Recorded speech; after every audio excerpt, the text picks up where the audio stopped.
Carol Baskin killed her husband, whacked him. Can't convince me that it didn't happen. What's happening? Carol Baskin. Hey y'all, you cool cats and kittens. So today is Tea Tuesday. What does that mean? That means I'm gonna spill the tea on somebody. Today's tea spilling is Carol Baskin. Now, Carol Baskin got pretty famous this year. I'm not sure like too many people really knew who she was. I know I didn't. When she made an appearance on the Tiger King show. And for any of you that saw that show, it was pretty lit. It was pretty crazy. So she made her appearance on there. She has a big cat rescue, and she has like feuding with some like other kind of crazy tiger people, and she allegedly killed her husband, her second husband, mind you. We'll go into her personal life in just a minute.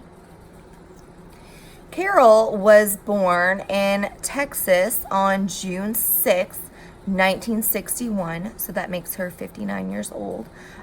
She was a military brat. I believe her dad was in the Air Force. There's not a ton of information on like her childhood or like if she moved around or anything like that. Like the next bit of information really kind of came from when she was 14 years old and something traumatic happened to her. Apparently she was, and I will use nice terms because, you know, there might be children watching. She was assaulted by 3 men. Now, apparently, like, her family wasn't very emotionally supportive, which is super crappy. Like, they were super religious and all that. And I guess, I don't know if they didn't believe her or if they just kind of, like, ignored the situation. Because from what I'm reading, it sounds like she didn't really get, like, much justice or anything from that situation. So, I don't know. So, that kind of stuff can, like, mess you up. So she ended up actually dropping out of high school, and she started hitchhiking, and she was homeless, and she actually hitchhiked, I think it said from like Florida to Maine. And she slept in her truck with her cat. And I guess just kind of like, I don't know if she like couch surfed or what she did. Like it didn't really go into a whole lot of detail about the time she was like 14 to 17. But when she was 17, she started working at a department store, and she met Michael, what is his last name? Murdoch. And I think he was significantly older than her. I didn't see his age or anything. And they ended up getting married when she was 17 years old. I do not recommend getting married young. I learned that lesson myself. Now, they got married in 1979, and she met her second husband, Don Lewis. His name will be very important just a little bit. In 1981, and I guess she was maybe like helping him with his real estate business and stuff. And so, I don't know. Well, they ended up having a little bit of an affair because obviously, like, notice I didn't mention that she was divorced. Well, guess what? Don Lewis was married and his ex-wife on the Tiger King documentary. And his kids were, like, still super bitter about it after all these years. So they had a nice little affair going on. Now, if I'm like reading everything correctly, this must have been like a 10-year affair or something, because she didn't even get divorced from her first husband, Michael, until I believe it was 1990. So I guess maybe like a 9-year affair. They did have a daughter, which actually like in the documentary, I didn't even know that she had a kid. I don't remember them bringing it up. And I watched the Tiger King twice. But I guess like Michael was pretty abusive to her is what she said. And they had like all kinds of issues, but she was with him for 11 years. 11 years. in 9 of those years, it seemed to me like she was having an affair with him, with Don Lewis, which is insane. Like, how do you get away with a 9-year affair? So, you know, I brought up Michael Murdoch being abusive, and it was really hard not to laugh during the documentary, but like she talked about like one point, like she threw a potato at him, supposedly. I mean, she said she did it to like get, so she could leave. I'm not really sure like how throwing a potato at somebody is gonna help you leave, because I don't feel like it would like hurt that bad. I don't know. Just me, just a thought. But they had a very toxic relationship, and it probably was exacerbated by the fact that she was having an affair. Don's relationship was like on the rocks and all that kind of stuff, because I guess he was kind of a womanizer, and his wife knew it. And so like I guess their spouses found out about these affairs after like about 9 years. And so the divorces happened, and then in 1991 Carol and Don get married.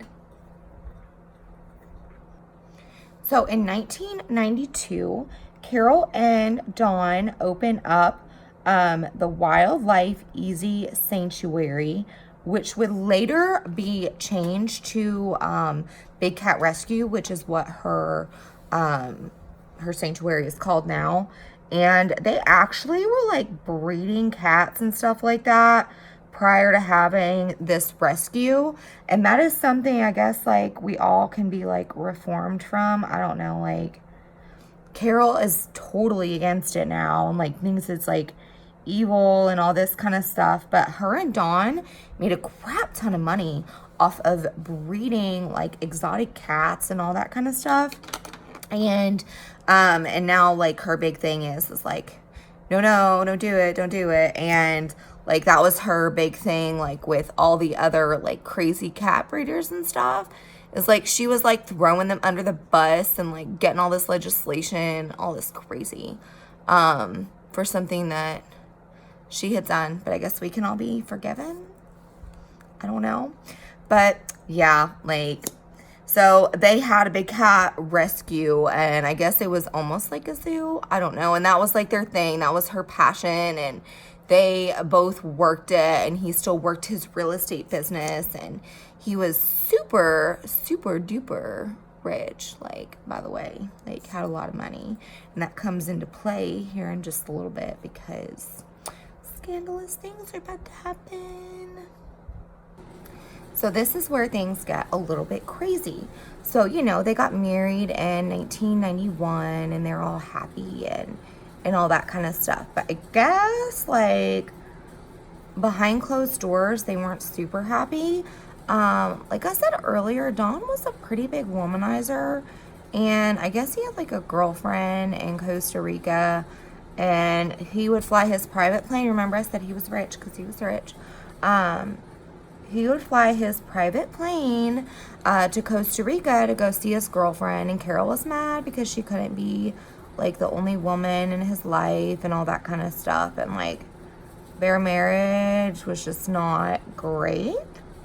So in 1997, Don Lewis disappears on August 18th, mysteriously. And to this day, he's not been found. So basically, like, the gist of his disappearance is Carol says that he was going to take his private plane down to Costa Rica, and he had some car stuff he was doing, like he was selling cars, I don't know. And so he like went to his plane like early in the morning or something, and then like nobody has ever seen or heard from him again. But they found the van that the sanctuary had, and found out Carol had been driving it. Like, she went out at 3 o'clock in the morning to go get milk. Because I guess there was like video surveillance of her driving, like, and so they asked her about it. Who goes out at 3 o'clock in the morning to get milk? Like, asking for a friend, because I know I don't, because I know my butt's in bed. And I guess, like, okay, so Dawn was leaving like early in the morning, like I don't know, like 7, 8 o'clock in the morning. I don't know. But she goes out to get milk at 3 o'clock in the morning. And then he is never to be seen from again. So there's like all kinds of theories on like how he died and all that kind of stuff. Like, so the biggest kind of funniest one, like, which may not even be inaccurate, is that like she killed him and then she fed him to their tigers. Like, legit. So like the big thing is she put him through like the meat grinder that they had, which I guess she laughed at because she's like, it's so small, like there's no way like a human could fit through it.